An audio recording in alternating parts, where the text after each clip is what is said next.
Hello, കാറ്റത്തെ കിളിക്കൂടിൻ്റെ നാളത്തെ promo വിശേഷത്തിലേക്ക് ഏവർക്കും സ്വാഗതം. അങ്ങനെ എല്ലാവരും നിധിയുടെ വീട്ടിൽ അവരൊരുമിച്ച് ഫുഡ് കഴിച്ചുകൊണ്ടിരിക്കുകയാണ് കേട്ടോ. അപ്പോൾ ഈ ഒരു സമയത്ത് പരമാവധി നിധിയുടെ മനസ്സിലേക്ക് സുധീഷിൻ്റെ വീട്ടുകാരെക്കുറിച്ചും അതുപോലെ സുധീഷിനെക്കുറിച്ചും മോശമായിട്ട് സംസാരിക്കുകയാണ്. അപ്പോൾ ഈ ഒരു സമയത്ത് വിവാഹ സമയത്ത് അച്ഛൻ അനുഭവിച്ച വേദനകളും പുറത്തേക്ക് ഇറങ്ങാൻ വയ്യാതെ അപമാനിതനായിട്ടിരുന്ന കാര്യങ്ങളൊക്കെ അരുണും അതുപോലെ തന്നെ ഹേമയും കൂടെ ചേർന്നിട്ട് വിവരിക്കുന്നു. അച്ഛൻ പുറത്തോട്ട് ഇറങ്ങിയില്ല, അങ്ങനെ മാനസിക പ്രയാസം ഉണ്ടായിരുന്നു. ഇതൊക്കെ കേൾക്കുമ്പോൾ നിധിക്ക് സങ്കടമാവുന്നുണ്ട്. സത്യം പറഞ്ഞാൽ താൻ വീട്ടുകാരോട് ചെയ്ത ചതിയെക്കുറിച്ച് ആലോചിച്ചിട്ട്. അങ്ങനെ അരുണാണെങ്കിൽ നിധിയുടെ മുഖത്തേക്ക് ശ്രദ്ധിക്കുന്നുണ്ട്, നിധിയുടെ മുഖത്ത് വരുന്ന ഭാവമാറ്റങ്ങളൊക്കെ. കാരണം നിധിക്ക് സങ്കടമാവുന്നുണ്ട്, അച്ഛൻ്റെ കാര്യത്തിലൊക്കെ വിഷമമുണ്ട്. പിന്നെ ഈ ഒരു സമയത്ത് അതിങ്ങനെ ഓരോന്ന് പറഞ്ഞിങ്ങനെ ബ്രെയിൻ വാഷ് ചെയ്തുകൊണ്ടിരിക്കും. ആ ഒരു സമയത്താണ് വരുണിൻ്റെ ഫോണിലേക്ക് ഒരു കോള് വരികയാണ് കേട്ടോ. അങ്ങനെ അരുൺ പെട്ടെന്ന് തന്നെ ഫോൺ എടുക്കുന്നുണ്ട്. അപ്പോൾ ഒന്നും അറിയാൻ മേത്ത മട്ടിലാണ്, സ്വാഭാവികമായിട്ടൊരു കോൾ വരുന്നു, അങ്ങനെ അറ്റൻഡ് ചെയ്യുന്നു.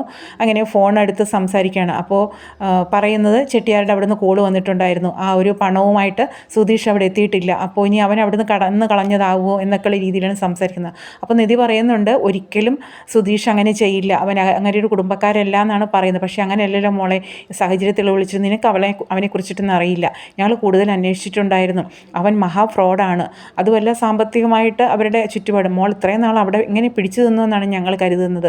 അപ്പോൾ അതുകൊണ്ട് അല്ലെങ്കിൽ ചെട്ടിയാരെടുത്ത് അവൻ ആ പണം എത്തിക്കില്ലായിരുന്നു. യഥാർത്ഥത്തിൽ കുറേ സ്വർണവും ക്യാഷും ഒക്കെ അതിനകത്ത് വെച്ചിട്ടുണ്ട്. സുധീഷിനെ മനഃപൂർവ്വം അവർ കുടിക്കിയതാണ്. വഴിയിൽ വെച്ചിട്ട് ഇതുപോലെ ഒരാൾ കിടക്കം അങ്ങനെ അവിടെ ചെല്ലും, സുധീഷിനെ പിടിച്ചുകൊണ്ട് പോയിരിക്കുകയാണ്. പക്ഷേ അതൊന്നും നിധി അറിയുന്നില്ല. അപ്പോൾ നിധി എന്നിട്ടും തർപ്പിച്ച് പറയുന്നു, സുധീഷ് അങ്ങനെയൊന്നും ചെയ്യില്ല. അപ്പോൾ പറയുന്നു, അവനും അവൻ്റെ ഏട്ടന്മാരും കൂടെ ചേർന്നിട്ടായിരിക്കും. അപ്പോൾ അങ്ങനെ സുധീഷ് പോയവർ അവരറിഞ്ഞിട്ട് കൂടിയില്ല. അതൊക്കെ അവൻ ഇവിടെ നിന്ന് ഇറങ്ങിയപ്പോഴേ ഫോൺ ചെയ്ത് പറഞ്ഞിട്ടുണ്ടാവും. അങ്ങനെ അവർ എല്ലാവരും ചേർന്നിട്ടായിരിക്കും, അവർ ചേർന്നുള്ളൊരു കളിയായിരിക്കും മോളെ എന്നൊക്കെ പറയണം കേട്ടോ. ഇത് കേൾക്കുമ്പോട്ടും നിധിക്കൊട്ടും മനസ്സുറപ്പ് വരുന്നില്ല. കാരണം അവരങ്ങനെ ഒരു ആൾക്കാരല്ല, എനിക്കത് മനസ്സിലായി. മോൾ ഇത്രയും നാളല്ലേ അവിടെ നിന്നിട്ടുണ്ടായിരുന്നുള്ളൂ, ഇത്ര നാളത്തെ പരിചയമുള്ളൂ, അവനെക്കുറിച്ച് ഞങ്ങൾ അന്വേഷിച്ചു, അവൻ പക്കാ ഫ്രോഡാണെന്നൊക്കെയാണ് അച്ഛൻ പറയുന്നത്. രാജീവ് മേനോൻ പറയുകയാണ്.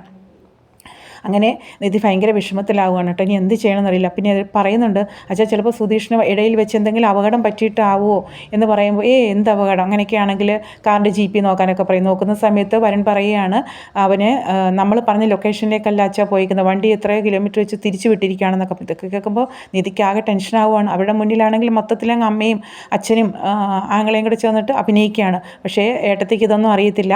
അപ്പോൾ നിധി തീരെ ടെൻഷൻ അടിക്കാം, അത്രയും സഹിക്കാൻ വയ്യാഞ്ഞ് പിന്നെ ഹരീഷിനെ വിളിക്കണം. ഹരീഷിനെ വിളിക്കുമ്പോൾ ഹരീഷാണെങ്കിൽ ആ കുട്ടിയായിട്ട് സംസാരിച്ചുകൊണ്ട് ഭയങ്കരമായിട്ട് പ്രേമം തലയ്ക്ക് പിടിച്ച മട്ടിൽ അവർ സംസാരിക്കുകയാണ്. അപ്പോൾ കോൾ അറ്റൻഡ് ചെയ്യുന്നില്ല.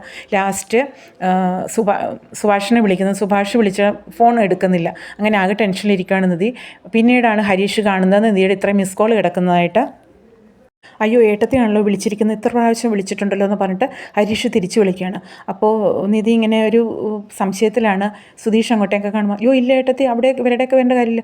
അല്ല, സുധീഷ് പുറത്തോട്ട് പോയി, ഇനി അവിടെയൊക്കെ ഇല്ല, സുധീഷ് ഏട്ടൻ പുറത്തോട്ട് പോയിട്ടുണ്ടെങ്കിൽ തിരിച്ച് അങ്ങ് തന്നെ എത്തും, ഇവിടെയൊക്കെ എങ്ങനെ വരുന്നത്. അപ്പോൾ നിധിക്ക് മനസ്സിലായി അവിടെ ചെന്നിട്ടില്ല. നിധി പിന്നെയും ടെൻഷൻ അടിച്ചിട്ടിരിക്കുകയാണ് കേട്ടോ. ഈ ഒരു സമയത്തേക്ക് ഹേമ റൂമിലേക്ക് വരുന്നുണ്ട്. അപ്പോൾ അവർ മൊത്തത്തിൽ നാടകം കളിക്കുകയാണ്, ഡ്രാമ കളിക്കുകയാണ്. സുധീഷ് ഇതുവരെ അവിടെ എത്തിയിട്ടില്ല, അവന് പൈസയും കൊണ്ട് കടന്നു കളഞ്ഞതാവും എന്നൊക്കെ പറഞ്ഞിട്ട് ഫ്രോഡാണെന്നൊക്കെ പറഞ്ഞ് രാജീവ് മേനോനും അങ്ങോട്ടേക്ക് വരുന്നത്. അങ്ങനെ നിധിയെ പറഞ്ഞങ്ങ് തെറ്റിദ്ധരിപ്പിക്കുകയാണ് എല്ലാ രീതിയിലും.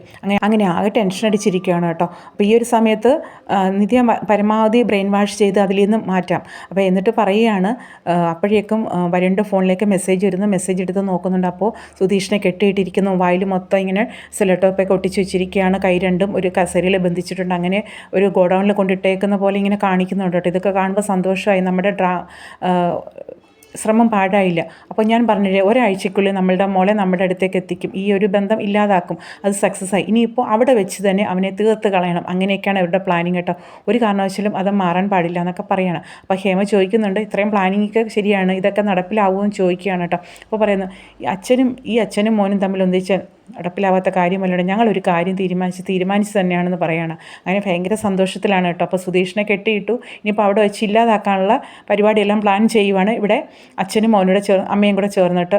അപ്പോൾ നിധിയാണെങ്കിൽ ഭയങ്കര പ്രാർത്ഥനയിലാണ് കേട്ടോ. അപ്പോൾ ആ ഒരു ഇത് വെച്ചിട്ട് നാളത്തെ ഒരു പ്രൊമോ അവസാനിക്കുകയാണ്. പക്ഷേ പിന്നീടാണെങ്കിൽ ഭയങ്കര ട്വിസ്റ്റും നല്ല ഒരു രസകരമേറിയൊക്കെ എപ്പിസോഡുകളാണ് ഇനിയിപ്പോൾ വരാനിരിക്കുന്നത്.